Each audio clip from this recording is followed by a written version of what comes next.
So, hello everyone, this is lecture 21 for electricity and magnetism. In the last lecture, we were discussing about the Ampere's law.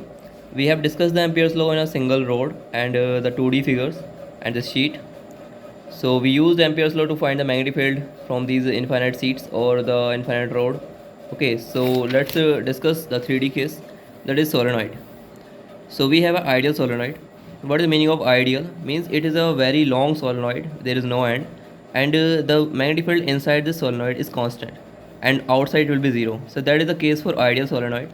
So we'll consider only that case. Now see, it's like a rod and there is a charge density on this surface, and this rod is rotating with the angular velocity omega. Now when this rod will rotate, this charge will rotate, and charge will give you current then. So that current will induce the magnetic field. So we need to find that magnetic field now. In this is called a solenoid now because the current will be rotating like this. Or you can take another substitute like this. There is a wire tied over this, means wound over a rod, and the current is flowing in that wire that will also make a solenoid. So you must know what is the ideal solenoid. Now here it is a surface current. Then we must know what is the current per unit length, that is represented by the K for the surface. So that is equal to sigma v, that is charge per unit area, and this velocity with which it is moving. So it will give you your surface current, means current per unit length. Means if you have this particular surface, then current passing through this per unit length will be given by K. So K equal to V is nothing but R omega, that will be phi cap. So it is always tangential, the current is always tangential to this rod, that's why we have taken this phi cap. So these are the things. Now let's find the magnetic field inside and outside. Outside is 0, this is the ideal case. Now see, take the loop here, this is a rectangular loop, and now we need to find the current using the Ampere's law. We will take these segments separately. So for this segment, B is in the same direction, it will be B into L. If this length is L, then this will be L. Now for this one, the length direction is this, and B is in this direction, so BL will give you 0. Here also BL give you 0, and here B is itself 0, so it will be 0. So it will be BL 0 0 0 equal to mu naught. Now total current passing through this will be K is current per unit length, and this complete length will give you total current, so mu naught KL. Now from here B will be mu naught K. So this is your magnetic field inside the solenoid. Now we need to find this K value. So it is current per unit length. So let's find this. So let's define a term small n, that is nothing but number of turns per unit length. Now if there are 4 turns, then there will be 4I current. So if there are n turns, so Ni current will be there. So Ni will give you total current, and per unit length will give you K. So this is K is nothing but Ni. So in place of K, just write the Ni, you will get expression for B, that is B equal to mu naught Ni, and the direction will be Z cap. So this is inside and outside will be 0. So you must remember this this expression for the magnetic field inside a solenoid, inside an ideal solenoid. Now there can be a finite solenoid also, so you must remember this result. So if this is your finite solenoid and this length is fixed and the number density of turns is n and the current is flowing is I, and you need to find the magnetic field at a point P due to this finite solenoid, and this angle to this end is theta 1 and this angle to this end is theta 2, then it will be given by mu naught Ni by 2 cos theta 2 minus cos theta 1. So must remember this formula, the question can be asked directly. So if this becomes an infinite solenoid, let's see what will the result. So in the infinite solenoid, this point won't lie outside because this is infinite, so it will be lying somewhere inside, and this end will be going to infinity, this end will be going to infinity. So this theta 1 will be like this angle, so that will be pi, so theta 1 is pi, and theta 2 will be, this is going to here, so this will be this 0. So theta 2 will be 0, so substitute here, theta 1 is pi, this will give you minus 1 here, and it will give you 1, so it will be 1 minus 1 will give you 2. So 2 will cancel out, you will get mu naught Ni, again that is the same result. Now let's see the result for semi-infinite. Semi-infinite means this one end is finite and the other end is going to infinity. So we need to find the magnetic field at this point, at one end.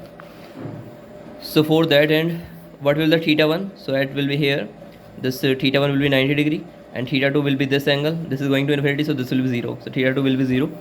Substitute the values, you will get B equal to mu naught Ni by 2. So you must remember this expression, very important expression this is. Now let's consider a toroid case. So what is a toroid? This is nothing but a solenoid is tied, means the ends of the solenoids are tied together, so that will make a toroid. So solenoid is bent in a circular shape on a hollow cylinder ring. This is something like a hollow spherical, you can say, and there is a wire wounded on this, so that will make a toroid. Large number of turns of wire is tightly wound.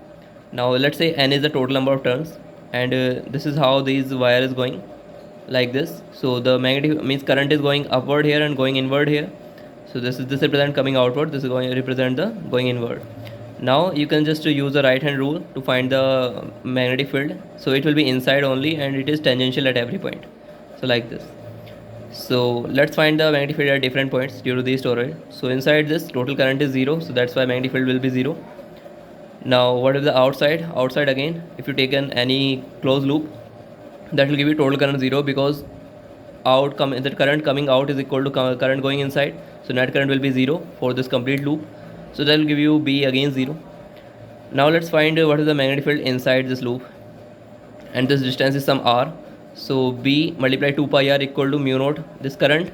And what is this current? Now this current will be, if there are n turns inside, then n multiply I will give you total current, because one turn give you 1 I. So Ni equal to total current. So B is nothing but mu naught Ni divided by 2 pi r, where this small r is the distance from the center to this point. So this will be your magnetic field, and the magnetic field is tangential at all points. So it can be represented by phi cap. So let's see one more case. There is a circular ring. So you know what is the magnetic field due to a circular ring at the center, that is mu naught I by 2r. We already find this expression. Now we need to find the magnetic field at the center of a disk. Now this disk carries the charge density, that is sigma, and this is rotating with speed omega. So there will be current at every loop. So there will be infinite circular rings. So we need to find the magnetic field due to this circular disk at the center. So let's see how can we find. So this dB, let's consider a single ring here. So this is at the small r distance. At the small r distance, this capital R represents the complete radius. So small r is the radius of this small loop, and let's say width of this is dr. So what is the area of this small ring? That will be 2 pi r dr. So dB will be mu naught di, current through this small ring, di divided by 2r, that is this. Now mu naught by 2r, what is this di? Di will be sigma 2 pi r dr. This is the area and this is the charge per unit area, so it will give you total charge, and charge divided by a time period, that is 2 pi by omega, will give you current. So in place of di we have written this. Now this expression will reduce to mu naught by 2 sigma omega dr. Now everything is constant, only the dr is not constant. So we need to integrate for complete 0 to capital R. So it will give you mu naught sigma omega capital R divided by 2. Now if sigma is constant, the charge density is constant, it is q by pi r square. You can use that also for the uniform case. And we already discussed the differential form of the magnetic field, that is means the Ampere's law, that is del cross B equal to mu naught J. So if B is given, this is a simple mathematics, if B is given in some vector form, just find the curl, it will give you mu naught J, and you can find the J. So now let's start the new topic, that is magnetic vector potential, be represented by A. And we know what is the magnetic field given at any point which is at the r vector from the origin. So there is some coordinate system, and this is your r, small r, and for the source it is r dash, and from the source to the field point it will be given by this. So the density at the source, and this is capital R represent the distance from the source to the field. So this will be this, and r is nothing but r minus r dash. So I already described this thing, that how to write in the coordinate system. So br will be given by this at any point r. Now we know divergence of B is 0. Why? Because divergence of B is 0, that is because magnetic field makes a loop, means it is a loop making, means whenever you have a rod, it will make a complete closed loops, and when anything making closed loops, then it will not diverge. Just like in the electric field, we know it is going from away from a charge and coming towards a charge, so it is diverging or converging. So that's why the del dot E is not 0, but del dot B is 0, because it is making a closed loops. And monopoles doesn't exist in the magnetic field, but they exist in the electric field. And you remember that del cross E is 0, means curl of E is 0, because the electric field doesn't make the closed loop, that's why curl came out to be 0. So what is the meaning of this? In place of B, you will write these things inside, and del dot this will be 0. Use the vector notation, so this must be 0, this must be 0. So this is just the proof that del dot B will be 0. If you find it in general, this will came out to be 0, and this will came out to be 0. So you must remember this result only, that del dot B is 0 for the magnetic field divergence. Now as we remember, and in the curled case, del cross E is equal to 0, and we just defined E as nothing but the gradient of some scalar that we defined as the potential. So similarly here also, if del dot b is 0, then we can define b as curl of some vector, and that will be your vector potential. Because this, if you place del cross A inside this, then del dot divergence of curl will give you 0 definitely. And that's how we define the vector potential. Now there is what is the formula for the vector potential? If you have the electrostatic potential, that will be given by 1 upon 4 pi epsilon naught sigma r dash del tau dash divided by r. This gives you total charge divided by 4 pi epsilon naught r. So this is the formula for the electrostatic potential. And similarly we can define for the vector potential, that is mu naught by 4 pi. This represents the current and divided by r.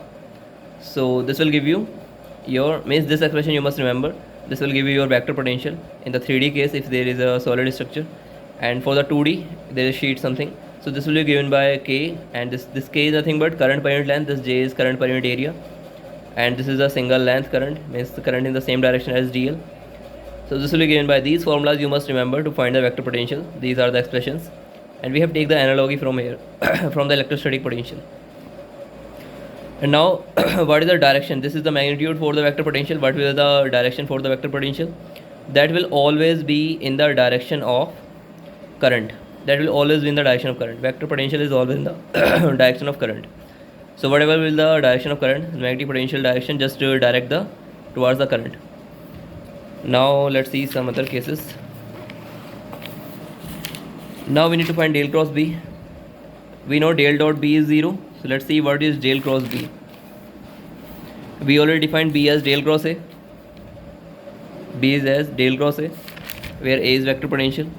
So on solving this is a simple mathematical case. That will be del, means divergence of del dot A, sorry, gradient of del dot A minus del cross A, and this will came out to be 0. And see, from here del cross A will become minus mu naught J. And this is 0 because of the steady current, because current is steady and we are dealing with the magnetostatics. So in that the current is always steady. That's why this term will be 0. So from here del cross A is equal to minus mu naught J. And this relation is same as the Poisson's relation we have seen in the electrostatics. This one. Del cross V, del square V equal to minus rho by epsilon naught. This was the Poisson's equation. So this is the similar the case as in the electrostatics. And this will be represented in the Cartesian coordinates only. So you must remember the Poisson's type relation in the magnetostatics, that is this.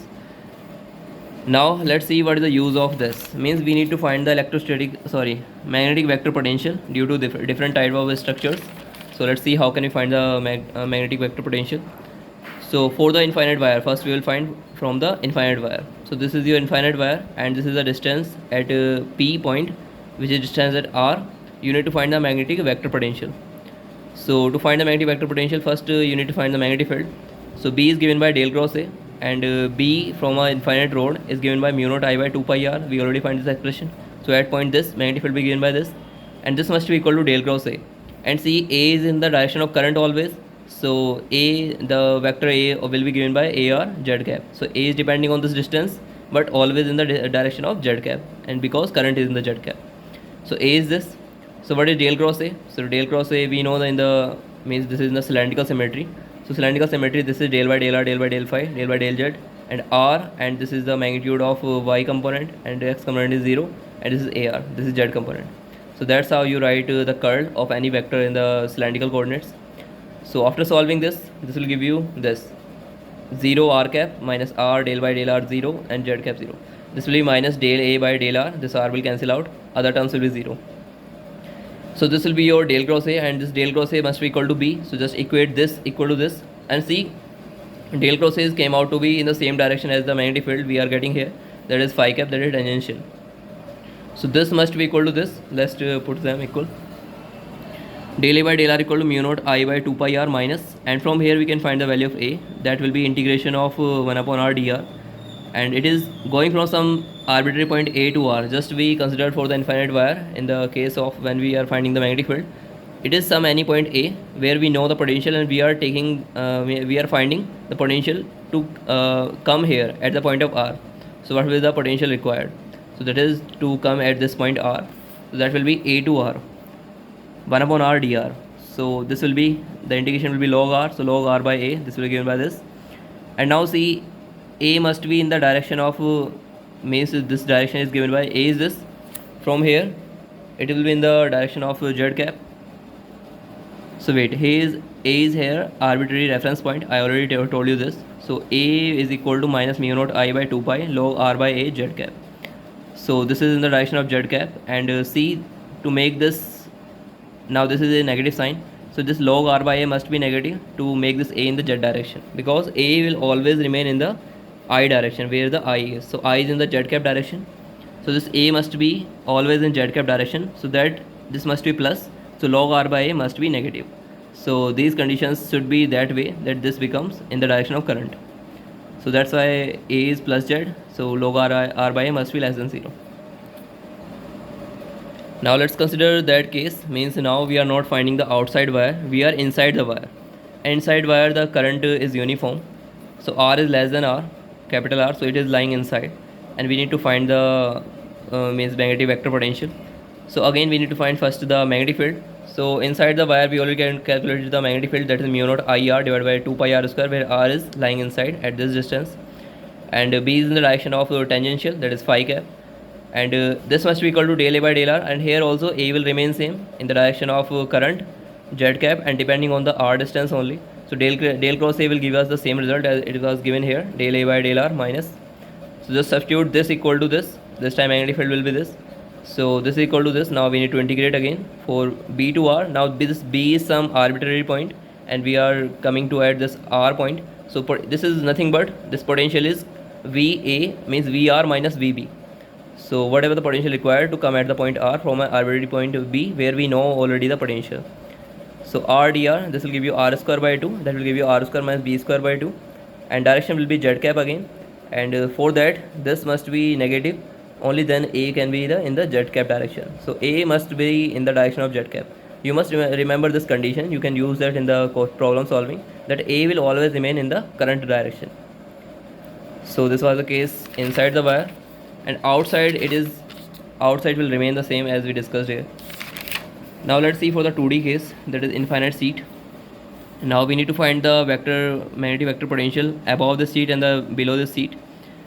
So let's see, first we need to find the magnetic field. So we already calculated the magnetic field, that is above the sheet will be in the minus y cap direction, and below the sheet will be in the plus y cap direction, and magnitude was minus plus mu naught k by 2, and A vector will remain same, means it will be in the direction of current, so it is in the x cap, so it will be x cap direction, and depending on the z only, the distance above and below. So we know A, so let's find the del cross A. So A is this, so in the Cartesian symmetry this will be x cap, y cap, z cap, and this, and AZ 0 0, because it's in the x, so that's why AZ 0 0. Now del cross A will be del A by del Z y cap. Now this is again in the same direction, in the magnetic field direction, that is y cap. Here also it was y cap. So just equate del A by del Z with this minus plus mu naught k by 2. So del A by del Z is this. So from here vector potential A will be plus minus. Now A is again some arbitrary point. We are coming to the Z distance. So mu naught k by 2 dz. So I will tell you why I did this plus minus in place of minus plus. So A will be plus minus. Now limit will be, this will be Z. So Z minus A 2. Now this was plus minus because if Z is greater than A, then this must remain plus, because A in the direction of x cap, and for Z is less than A, that must be minus, so that it can become minus minus plus in the direction of x cap. So I substitute this plus minus only because A must be in the direction of x cap. So that's why we did here this thing. Now you must remember all these three cases and how to find the vector potential. So that's it for today. Thank you everyone.